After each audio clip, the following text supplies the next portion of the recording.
Dans ce village de Bourgogne, il n'a plus que 10 mm depuis le mois de janvier. On peut constater que ça n'a pas du tout repoussé, bien au contraire, c'est en train de griller. Tous les jours, on voit le peu d'herbe qui reste disparaître.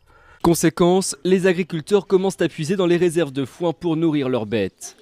En Mayenne, même scénario, pas assez de pluie, le blé a commencé à mûrir 2 semaines trop tôt, mais il ne pousse pas assez vite. Il me vient même pas à la hauteur du genou. En année normale, il me vient à la taille. Donc on voit bien qu'il y a eu un manque d'eau et puis la végétation ne s'est pas développée. Cette année, la récolte pourrait être très mauvaise comme en 2003 si la sécheresse persiste encore 2 ou 3 semaines. Le mois de mai sera donc décisif pour les récoltes des céréales. Dans certaines régions, comme ici en Champagne, elles sont déjà compromises. L'épi ne peut pas sortir, il y aura rien. Dans l'Eure, même manque d'eau, le sol est craquelé, fissuré. Alors pour limiter les dégâts, certains agriculteurs ont commencé l'arrosage 2 semaines à l'avance. Mais ce n'est pas suffisant puisqu'ils doivent désormais réduire de moitié leur consommation d'eau. Si on n'arrosait pas, on handicape le rendement de quasiment 50 à 60%.